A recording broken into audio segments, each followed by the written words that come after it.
Signal পেলেন। বিশ্বনবী বললেন, অবশ্যই আমি দেখাতে পারবো। শাহাদাত আঙ্গুলি বলি আমরা এটাকে, কিন্তু আরবিতে এটাকে বলা হয় আস-সাব্বাবা। এই সাব্বাবা তুলে উনি বিসমিল্লাহ আল্লাহু আকবার এরকম করলেন, পূর্ণিমার চাঁদটাকে ফেটে দুই ভাগ করে দিল কে? আল্লাহ।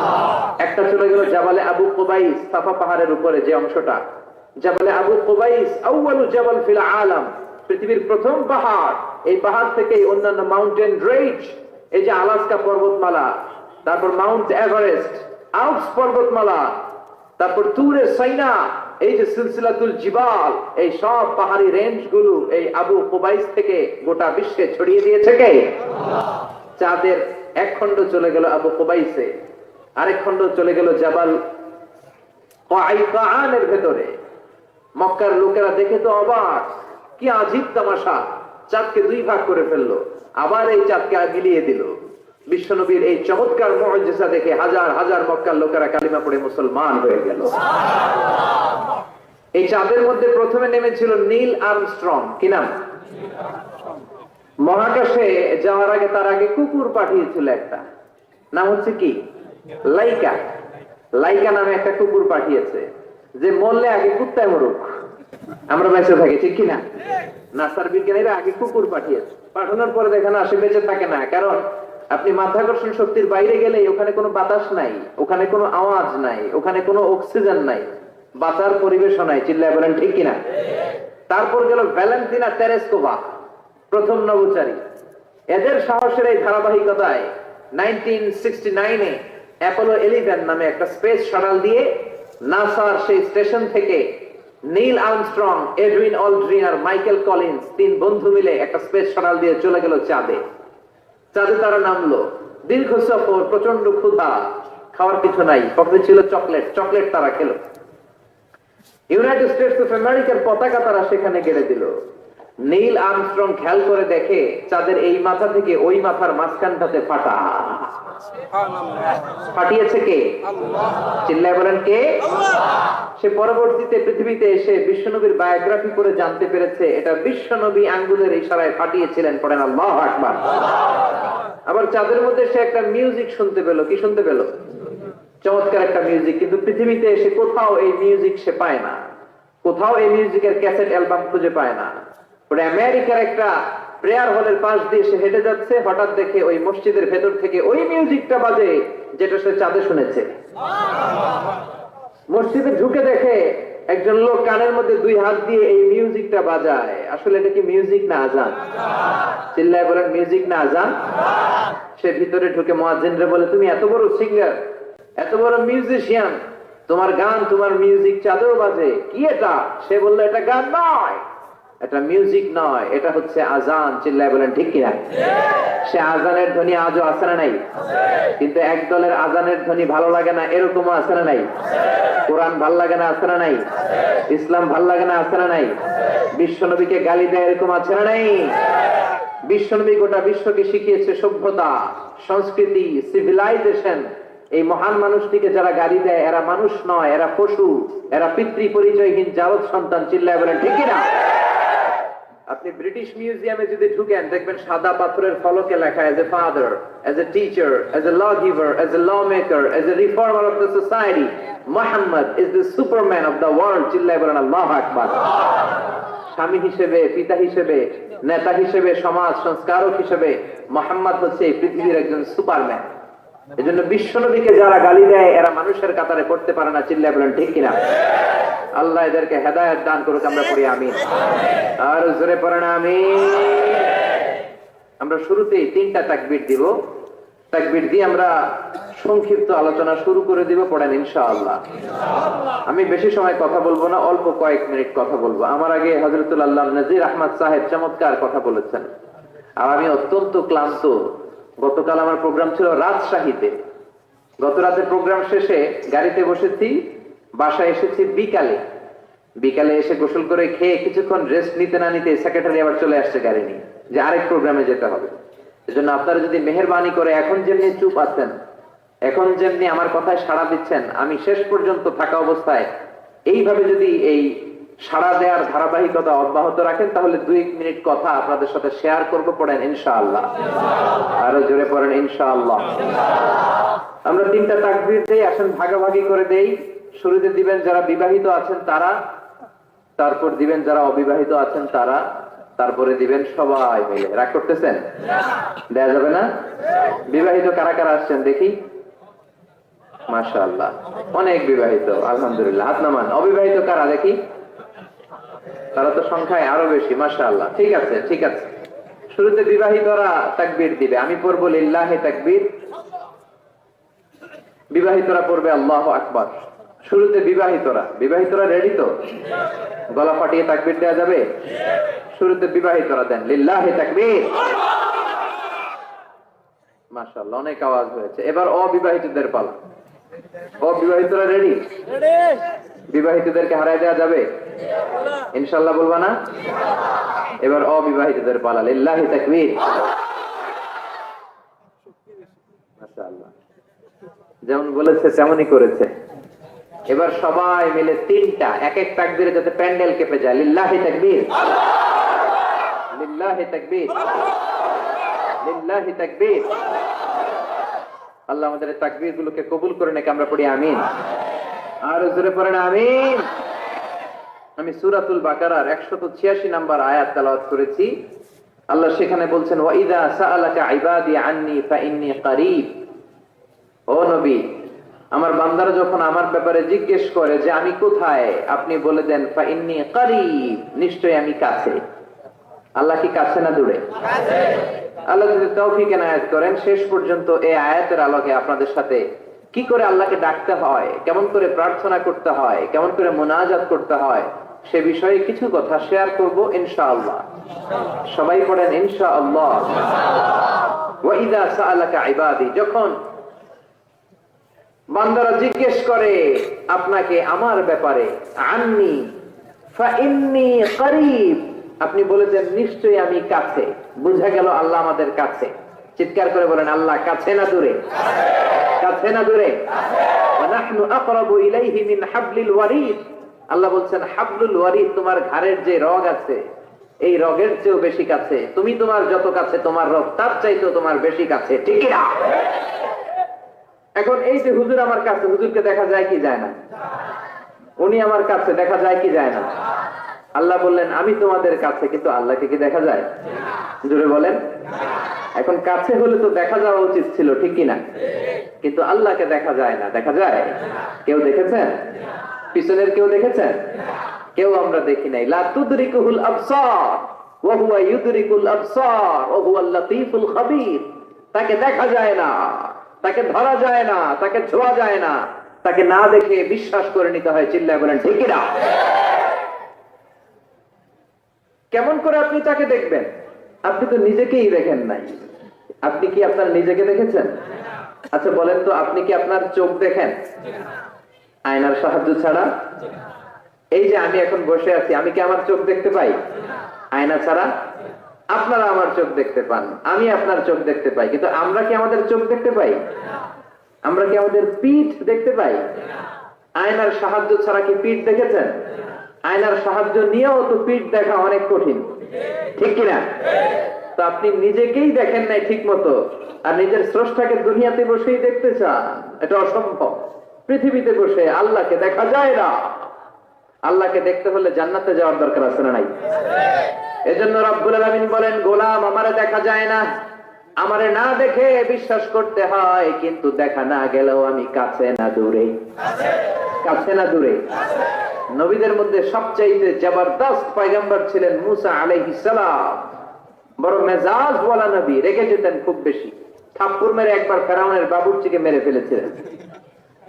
অনেক শক্তি আল্লাহ তাআলা তাকে গায়ে দিয়েছিল। তিনি একবার আল্লাহকে আবদার করে বসলেন, রব্বি আরিনি আনজুর ইলাইক। আল্লাহ আপনি বলেছেন আপনারা দেখা যায় না, কিন্তু আমি দেখতে চাই। আমি কি করতে চাই?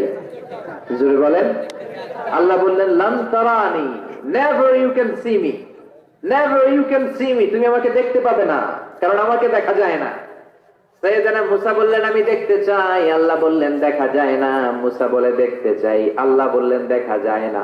মুসা আলাইহিস সালাম বললেন কথা বলেন না কেন? আল্লাহ বললেন, মুসা বললেন, আল্লাহ বললেন, মুসা বলে দেখতে চায়, আল্লাহ বলে দেখা যায় না। কিন্তু সাইয়েদনা মুসা আলাইহিস সালাম ছেড়ে দেবার পাত্র নয়, হেরে যাবার পাত্র নয়, পিছু হটার পাত্র নয়, মনে যেটা উঠেছে আদায় করার পাত্র হলো মুসা, ঠিক কিনা? উনি বললেন রব্বি আরিনি আনজুর ইলাইক, আল্লাহ আপনি আমারে দেখা দেন, আমি দেখতে চাই। আল্লাহ বললেন লান তারানি, never you can see me. ওরে মুসা এই বায়না ধরো না, আমারে তো দেখা যায় না, এই পৃথিবীর চামড়ার চক্ষু দিয়ে আমাকে দেখা যাবে না। মুসা বললেন আমি দেখেই ছাড়বো। আল্লাহ বুঝাতে পারেন না, মুসাও ছাড়েন না। অবশেষে নবীর আবদার রব্বুল আলামিন শুনতে রাজি হলেন। আল্লাহ বললেন মুসা আগামীকাল অমুক সময়ে গোসল করে ওযু করে তুর পাহাড়ে চলে আসবা। তুমি যখন দেখতেই চাও আগামীকাল তুর পাহাড়ে চলে এসো। সাইয়েদনা মুসা আলাইহিস সালাম তুর পাহাড়ে চলে এসেছেন, কারণ ওনার ফিলিংস আমাদের ফিলিংস একরকম নয়। আমরা কি আল্লাহর কথা শুনি? জোরে বলেন। কিন্তু ওয়া কাল্লামাল্লাহু মুসা তাকলিমা, উনি আল্লাহর কথা শুনতেন। তো ওনার চিন্তা হচ্ছে যার কথাটা এত সুন্দর, না জানে উনি দেখতে কত সুন্দর। সুবহানাল্লাহ বলবেন না? আল্লাহ বললেন মুসা আগামীকাল আসো, তুর পাহাড়ে আসো। সাইয়েদনা মুসা আলাইহিস সালাম তুর পাহাড়ের উপর চলে গেলেন। আল্লাহ বললেন মুসা এটা যেন তেন কোনো খেলা না। আবার তোমারে জিজ্ঞেস করতে চাই, আসলেই তুমি দেখতে চাও কিনা? মুসা আলাইহিস সালামের এক কথা এক দাবি, দেখতে চাই, এক কথা এক দাবি, সেটা কি? অফ করে দেন। আমি দেখতে চাই খোদা, আমি দেখতে চাই আপনাকে। আল্লাহ বললেন মুসা এটা সাধারণ খেলা নয়, এটা বিপিএল এর খেলা নয়, এটা আইসিসি নয়, এটা ফিফার খেলা নয়, এটা মুসার সাথে বিশ্ব গভর্নমেন্টের খেলা, ঠিক কিনা? এটা সাধারণ খেলা না, it's a very dangerous game. তুমি যদি স্টার্ট করো, you have to go until the last moment, শেষ পর্যন্ত তোমাকে যেতে হবে, ঠিক কিনা? মুসা আলাইহিস সালাম এক পায়ে খাড়া। সাইয়েদনা মুসা বললেন আমি রাজি। আল্লাহ বললেন ওকে, তাহলে খেলা শুরু করে দিলাম। ও মুসা তুমি দাঁড়িয়ে থাকো, খেলা এখন শুরু হয়ে যাবে। রব্বুল আলামিন মুসা আলাইহিস সালামের চারিদিকে অন্ধকার করে দিলেন। কি করে দিলেন? চারিদিকে 4 ফারসাক এলাকা, 1 ফারসাকে 12 মাইল, 4 ফারসাকে অনেক লম্বা একটা জায়গা, 3×36 কিলোমিটার জায়গা আল্লাহ অন্ধকার করে দিলেন। ঘুটঘুটে অন্ধকার, এত অন্ধকার সাইয়েদনা মুসা আলাইহিস সালাম নিজের হাতটাও নিজে দেখে না। এবার মনের মধ্যে একটু ভয় চলে আসছে, কোন আওয়াজ নাই, অন্ধকার। এবার মনের মধ্যে ভয় এসেছে, কিন্তু আল্লাহকে দেখতে চায়। ওই নেশায় এখন অন্তরের মধ্যে কিছু সাহস আছে না নাই? সাহস নিয়ে দাঁড়িয়ে আছে।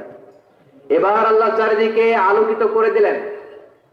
এবার বললেন মুসা আরো কিছু কাজ আছে, তোমার চারদিকে 4 ফারসাকের ইয়ার মধ্যে কোনো প্রাণী থাকতে পারবে না, কোনো মশা থাকবে না, মাছি থাকবে না, ইঁদুর থাকবে না, ব্যাঙ থাকবে না, পাখি থাকবে না, সবগুলো পশু আর প্রাণীকে বললেন আল্লাহ বললেন তোমরা বাইরে চলে যাও, বাউন্ডারির বাইরে চলে যাও। বাংলাদেশের সাথে ইন্ডিয়ার খেলা, আপনারা দর্শক মাঠে ঢুকতে পারবেন? বলেন ঢুকলে খেলা হবে? খেলাইতে হবে। আল্লাহ বললেন সবাই বাইরে চলে যাও, সব বাইরে চলে গেল। এবার আল্লাহ বললেন মুসা তোমার 2 কাঁধের মধ্যে 2 ফেরেশতা আছে না নাই? কিরামান, তাদেরকেও বাইরে পাঠানোর দরকার আছে না নাই?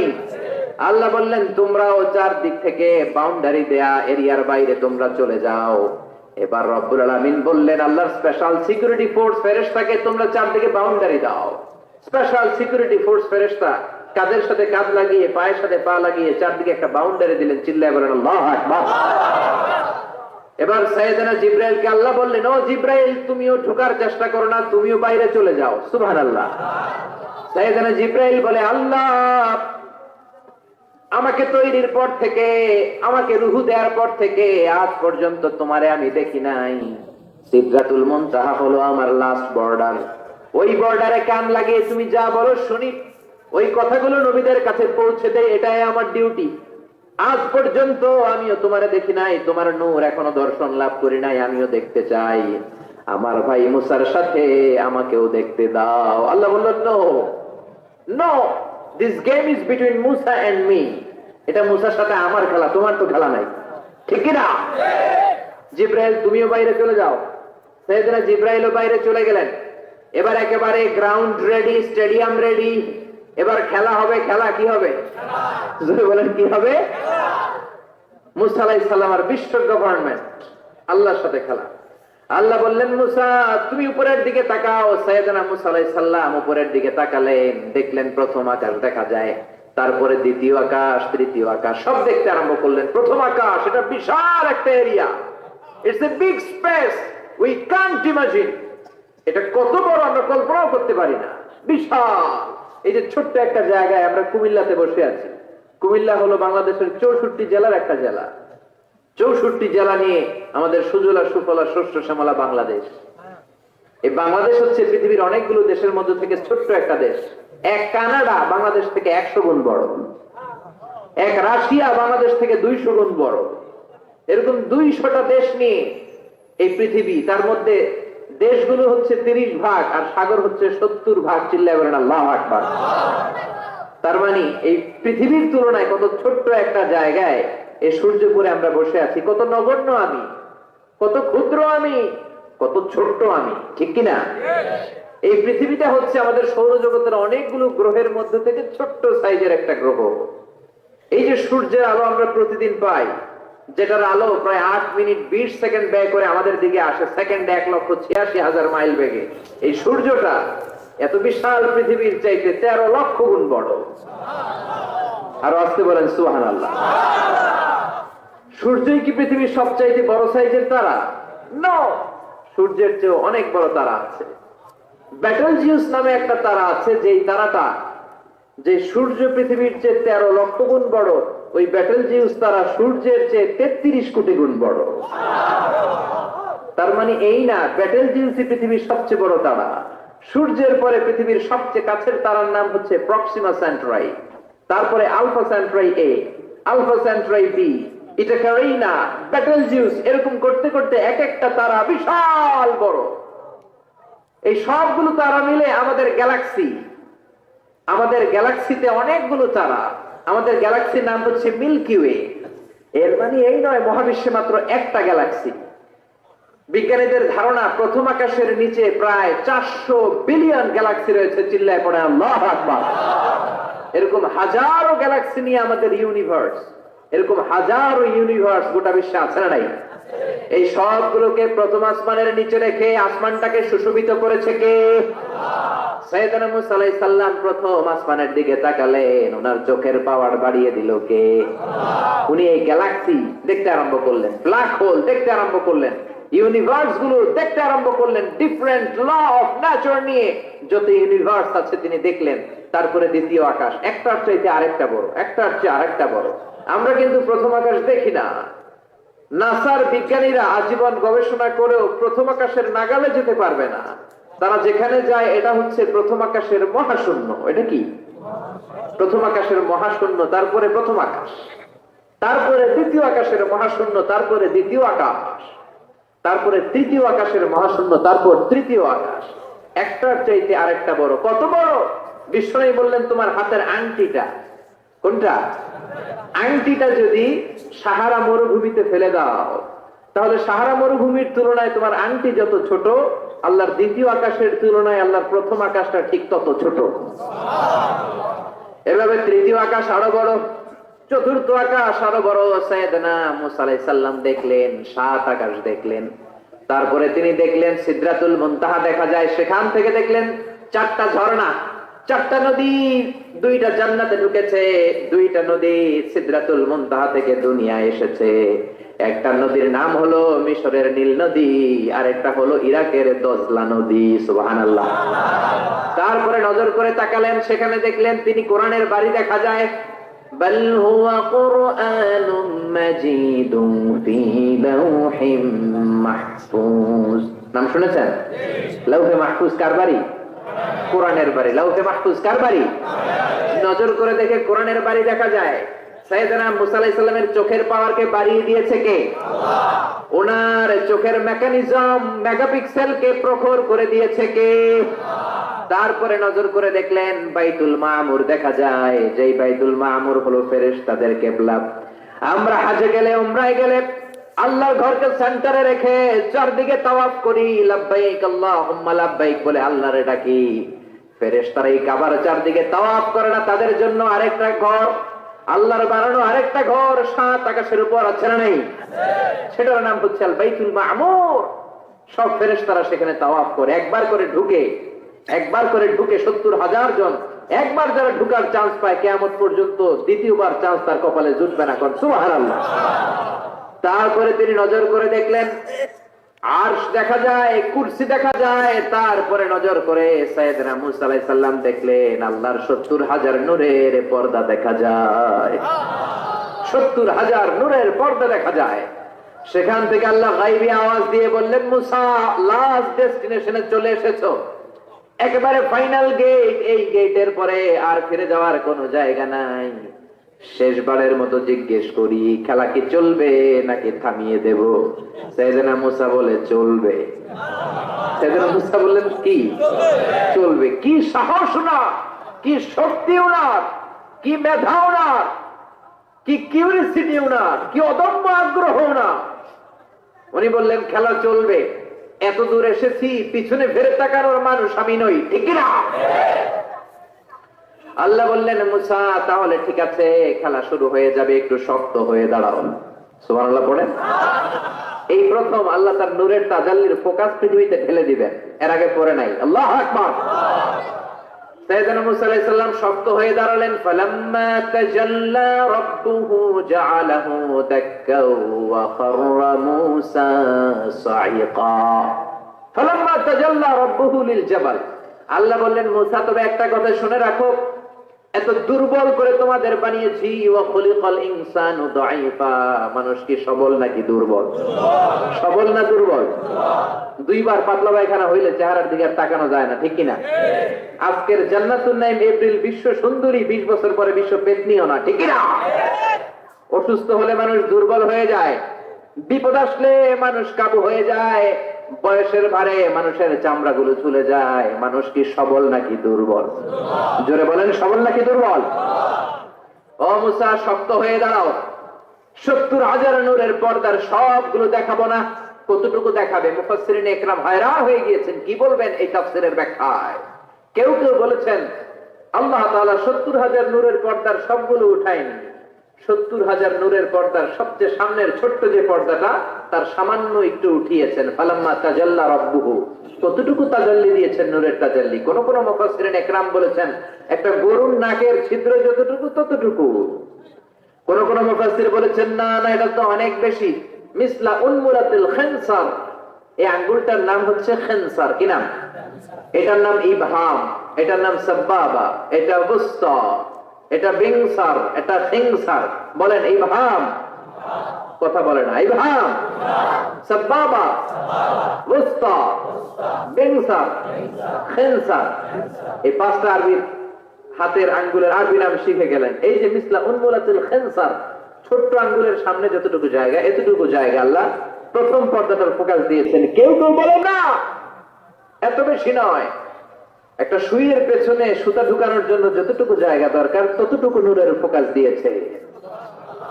ফালাম্মা তাজাল্লা রাব্বুহু জাআলাহু দাক্কাও ওয়া খাররা মূসা সাইকা। আল্লাহ বললেন মুসা তোমাকে দুর্বল করে বানিয়েছি, তোমার উপরে যদি নূরের ফোকাস দেই তোমারে খুঁজে পাওয়া যাবে না। আমি দেব তুর পাহাড়ের উপর। কিসের উপর? জোরে বলেন কিসের উপর? এই তুর পাহাড়ের উপরে আমি উঠেছি দুইবার। ফেরাউনের লাশটাকে দেখেছি আমি একবার, পুরো লাশটাকে আল্লাহ শুটকি বানিয়ে রেখেছেন। শুটকি, এরকম টেবিলের উপর শোয়া শুটকি। মিশরের জাতীয় জাদুঘর হচ্ছে মিশরের রাজধানী কায়রোতে, ন্যাশনাল মিউজিয়াম। ওখানে every year huge amount of tourist from Europe and America they come in order to see this ancient and historical dead body. এই ঐতিহাসিক ডেড বডিটা দেখার জন্য হাজার হাজার ইউরোপিয়ানরা আসে। এই মিউজিয়ামে জাদুঘরে ঢুকতে লাগে 100 পাউন্ড, আর এই লাশের ঘরে ঢুকতে আরো 100 পাউন্ড, মোট 600 পাউন্ড। গোটা বিশ্বের মানুষ আসে টাকা খরচ করে আর এই জাহান্নামের নরকীটটাকে দেখে যায়, ঠিক কিনা?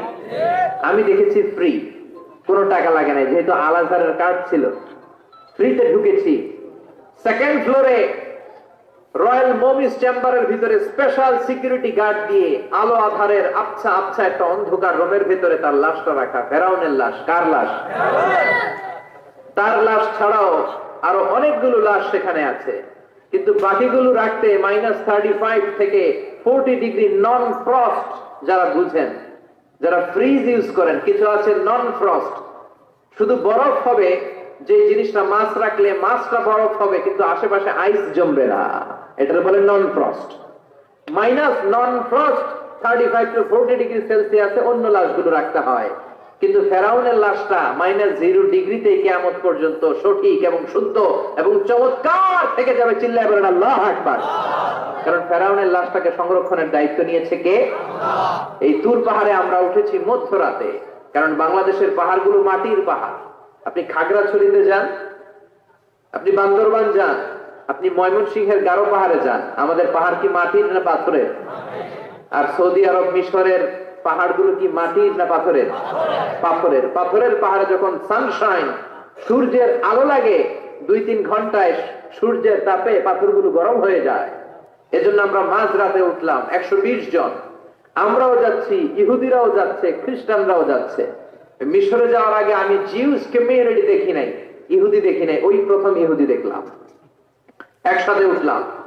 আমার জীবনে এত কষ্ট আমি এর আগে করি নাই, যে কষ্ট আমার হয়েছিল তুর পাহাড়ে উঠতে। ব্যাকপ্যাক ছিল, ব্যাকপ্যাক, প্রত্যেকের পিঠে একটা করে ব্যাগ, সেখানে ড্রিঙ্কস ছিল, পানি ছিল, টিস্যু ছিল, এগুলো নিয়ে আমরা উঠলাম। উঠতে উঠতে ফজরের সময় হয়ে গেল। দেখলাম সেই জায়গাটা, যেই জায়গায় আল্লাহ নূরের তাজাল্লি দিয়ে ওনার প্রিয় নবী মুসা আলাইহিস সালামকে বেহুশ করে পাহাড়ের উপরে ফ্ল্যাট করে ফেলে দিয়েছিলেন। চিল্লায় পড়েন আল্লাহু আকবার। ফজরের সময় আমরা মসজিদে ঢুকলাম। ইহুদিরা ঢুকলো সিনাগগ, তাদের সিনাগগে, আর খ্রিস্টানদের জন্য ছোট্ট একটা চার্চ। চার্চ বুঝেন তো, গির্জা। গির্জায় যে ওরা প্রার্থনা করবে। ইহুদিরা ঢুকে সিনাগগে। সিনাগগে ঢুকলো, আমরা ঢুকলাম আমাদের ছোট্ট একটা মসজিদে। আমরা ফজরের সালাত আদায় করলাম। দেখলাম সিলসিলাতুল জিবাল, তুরে সাইনার মাউন্টেন রেঞ্জ, যেটা এখান থেকে প্যালেস্টাইনে ঢুকে গিয়েছে, সৌদি আরবে, সিরিয়াতে ঢুকে গিয়েছে। পুরো পাহাড়টা আল্লাহর নূরের তাজাল্লির কারণে লালো, খয়েরি আর কালো আকার ধারণ করেছে। চিল্লায় পড়েন আল্লাহু আকবার। এজন্য আল্লাহ বললেন ফালাম্মা তাজাল্লা রাব্বুহু জাআলাহু দাক্কা ওয়া খাররা মূসা সাইকা। রব্বুল আলামিন বললেন, মুসা, শেষবারের মতো বলছি, এখনো সময় আছে, তুমি যদি বলো খেলা বন্ধ করে দিব, আর যদি বলো তাহলে চালিয়ে নিব। মুসা বলে চলবে। কি বলে? চলবে। আল্লাহ খেলা চালালেন, নূরের ফোকাস দিলেন। মুসা আলাইহিস সালামের গায়ের উপরে দেয় না, দিতে তুর পাহাড়ে। কোথায়? 1 ঘন্টার জন্য দিয়েছেন? আধা ঘন্টা? 10 মিনিট? 1 মিনিট? 1 সেকেন্ড? 1 সেকেন্ড তো দেয় না। তো হুজুর 1 সেকেন্ড দেয় নাই তো কি দিছে? 1 সেকেন্ডকে অনেক ভাগে ভাগ করলে হয় 1 মাইক্রো সেকেন্ড। 1 মাইক্রো সেকেন্ডকে অনেক ভাগে ভাগ করলে হয় 1 ন্যানো সেকেন্ড। 1 ন্যানো সেকেন্ডেরও 1000 ভাগের 1 ভাগ নূরের ফোকাস আল্লাহ তুর পাহাড়ের মধ্যে দেওয়ার সাথে সাথেই পৃথিবীর সবচেয়ে শক্তিধর পয়গাম্বার ওই 1 সেকেন্ডের 1000 ভাগের অল্প সময়ের মধ্যে বেহুশ হয়ে পাহাড়ের উপরে পড়ে যায়। আল্লাহ নূরের ফোকাস দিলেন। মুসা আলাইহিস সালাম কিছুই দেখেন নাই, কি যেন একটা দেখলেন। কেমন দেখলেন? অনুভূতিটা কেমন ছিল? বলার মতো কোনো পরিবেশ নাই, ঠিক কিনা? এর মানে হচ্ছে আল্লাহর দেখা যায় না, দেখা যায়? জোরে বলেন। এই লম্বা ঘটনা বলার, ব্যাকগ্রাউন্ড বলার উদ্দেশ্য হচ্ছে ওয়াইদা সাআলাকা ইবাদি আন্নি, ও নবী, সবাই যখন আপনারা জিজ্ঞেস করবে, আপনি আল্লাহর দাওয়াত দেন, তাওহীদের দাওয়াত দেন, কই সেই আল্লাহ? আপনি বলেন ফা ইন্নী করিব, আমি কাছে না দূরে? কাছে। আরো জোরে বলেন, আল্লাহ কাছে না দূরে? কাছে। আকরাবু ইলাইহি মিন হাবলিল ওয়ারিদ। এই যে আমাদের কণ্ঠনালীর রগ, আমাদের সাহারগ, আমাদের ঘাড়ের রগ, এই রগটা কেটে দিলে মানুষ মরে যায়, ঠিক কিনা? এই ঘাড়ের রগের চেয়ে আল্লাহ বেশি কাছে। চিল্লায় বলেন ঠিক কিনা? এজন্য সে আল্লাহর কাছে চাওয়ার দরকার আছে না নাই? আল্লাহ বললেন, গোলাম, ওয়াইদা, তুমি যখন ডাকতে শুরু করে দাও, ওয়াইদা সাআলাকা ইবাদি আন্নী ফাইন্নী করিব উজিবু দাওয়াতাদ দাঈ ইযা দাআন। আমার বান্দারা যখন আমাকে ডাকতে শুরু করে দেয়, আমি আমার বান্দার ডাকে সাড়া দেই। সুবহানাল্লাহ। ডাকলে সাড়া দেয় কে? আল্লাহ। কেউ যেটা দেয় না সেটা দেয় কে? আল্লাহ। কেউ যেটা শোনে না সেটা শোনে কে? আল্লাহ। কেউ যেটা বুঝে না সেটা বুঝে কে? আল্লাহ। এজন্য আল্লাহ বললেন, গোলাম আমার কাছে চাও, show us the correct path, show us the straight path. আল্লাহ, এমন একটা সোজা পথ আপনি আমাদেরকে দেখান, যে পথে উঠলে এই পথে ওঠা শুরু হবে দুনিয়াতে, পথটা শেষ হয়ে যাবে জান্নাতে। চিল্লায় বলেন ঠিক কিনা?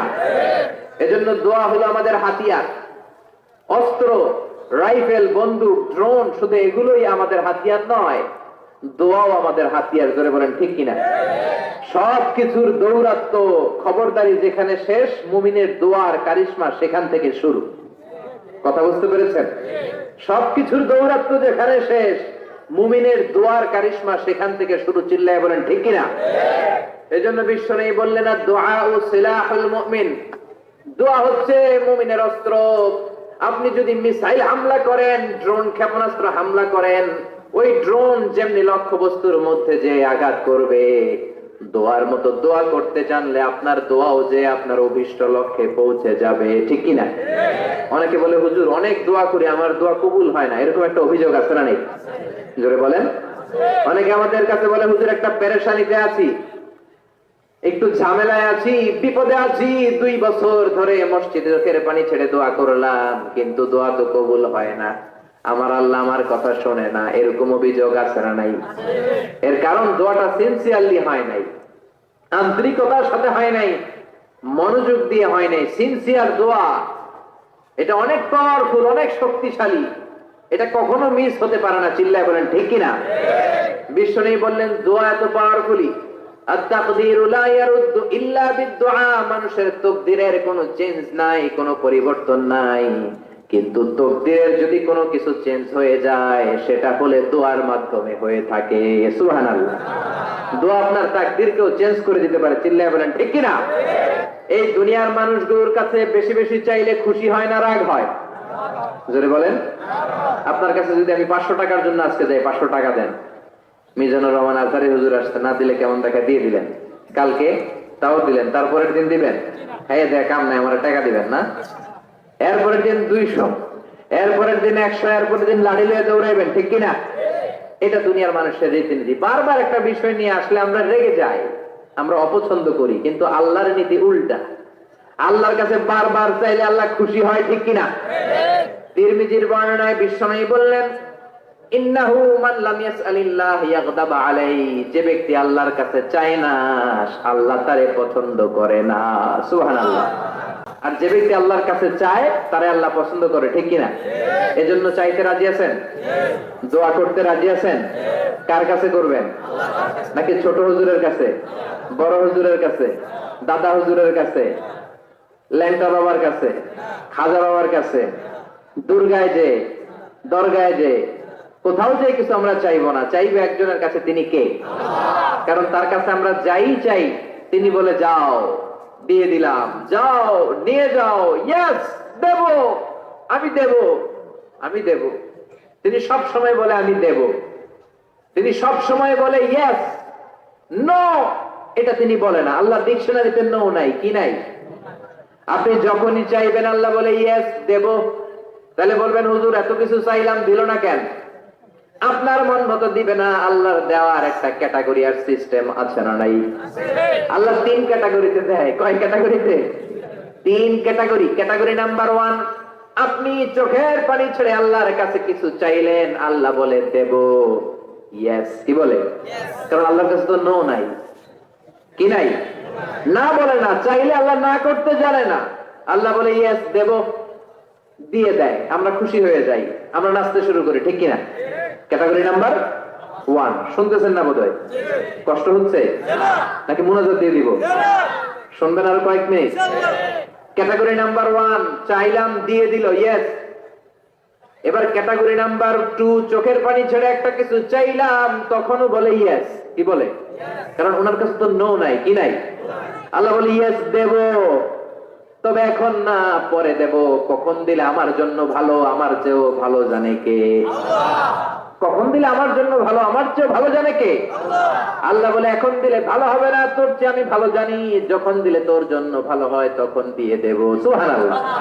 2টা গেল। এবার হলো ক্যাটাগরি নাম্বার 3, চোখের পানি ছেড়ে আপনি আল্লাহর কাছে চাইলেন, আল্লাহরে ডেকে বললেন আল্লাহ আমাকে তুমি এটা দাও, আল্লাহ তখনও বলে ইয়েস। কি বলে? কারণ ওনার কাছে কি নাই? নো নাই, উনি না বলতে জানে না, চাইলেই বলে ইয়েস দেব, তবে এখনো দেব না, পরেও দেব না। কিয়ামতের ময়দানে যেদিন বিপদে পড়ে চিল্লা চিল্লি করবা, ওই দিন তোমারে দেব। সুবহানাল্লাহ। চিল্লায় পড়েন আল্লাহু আকবার। এই জন্য চাইতে হবে একজনের কাছে, তিনি কে?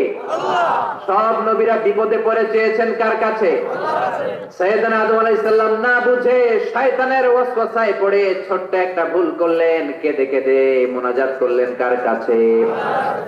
পড়েন সবাই, রব্বানা যালামনা আনফুসানা ওয়া ইল্লাম তাগফির লানা ওয়া তারহামনা লানাকুনান্না মিনাল খাসিরিন। আল্লাহ, আমি গুনাহ করেছি, অন্যায় করেছি, অপরাধ করেছি, আপনি যদি ক্ষমা না করেন, ক্ষমা করার মতো দ্বিতীয় আর কেউ আছে নাকি বলেন? আছে? এজন্য ক্ষমা চাইবেন কার কাছে? আরো জোরে, কার কাছে? নিরাশ হওয়ার কারণ নাই। কত গুনাহ করেছেন, কত অন্যায় করেছেন, আপনার গুনাহ যত বড়ই হোক, আল্লাহর দয়া তার চেয়েও বড়, ঠিক কি না? আবার সাইয়েদনা ইব্রাহিম আল্লাহর কাছে নামাজের দোয়া করলেন। কিসের দোয়া? রব্বি জাআলনি মুকিমাস সালাতি ওয়া মিন যুররিয়াতি রব্বানা ওয়া তাকাব্বাল দুআ। ও আল্লাহ, আপনি আমার নামাজ কায়েমকারী বানিয়ে দেন, আমার ছেলেটারে নামাজ কায়েমকারী বানিয়ে দেন, আমার দোয়াটা আপনি কবুল করে নেন। পড়েন আমিন। হে নামাজি আমার ঘরে নামাজ পড়ো আজ, দিলে মে তোমার চরণ তলে হৃদয় যায় নামাজ। হে নামাজি আমার ঘরে নামাজ পড়ো আজ, দিলে মে তোমার চরণ তলে হৃদয় যায় নামাজ। পড়েন আল্লাহু আকবার। কেমন বাবা, কেমন ছেলে? ছেলেও নবী, বাবাও নবী। ছেলের নাম ইসমাইল, বাবার নাম ইব্রাহিম। নামগুলো কেমন লাগে? ভালো লাগে? ছেলে মেয়েদের নাম রাখবেন তো এগুলা? ইসমাইল রাখতে রাজি আছেন? ইব্রাহিম রাখতে রাজি আছেন? কেমন বাবা, কেমন ছেলে? বাবা ছেলের জন্য দোয়া করলেন, ও আল্লাহ আমার ছেলের নামাজ কায়েমকারী বানিয়ে দেন। আবার এমন বাবা, এমন ছেলে, দুই বাবা মিলে কাবা ঘর নির্মাণ করেছেন, ঠিক কিনা? বাবা মেইন রাজমিস্ত্রি, ছেলে হচ্ছে যোগালী, পাথর এনে দেয়, ইট এনে দেয়। সাইয়েদনা ইব্রাহিম কাবাঘর বানাতে বানাতে আর হাত দিয়ে নাগাল পায় না। আল্লাহর ডেকে বললেন, আল্লাহ আর তো নাগাল পাই না। আল্লাহ বললেন, টেনশন নাই, চিন্তা নাই, জান্নাত থেকে অটোমেটিক একটা পাথর এনে দিলাম, পাথরটার নাম মাকাম ইব্রাহিম। এই পাথরের উপর দাঁড়াও, যত উঁচুতে উঠতে মনে চায় পাথর অটোমেটিক উপরের দিকে উঠে যাবে। সাইয়েদনা ইব্রাহিম বানাতে শুরু করলেন। আবার এই দুই নবীকে আল্লাহ ধমক দিয়ে বললেন, তাহরা বাইতি লিত-তাইফিন ওয়াল আকিফিন।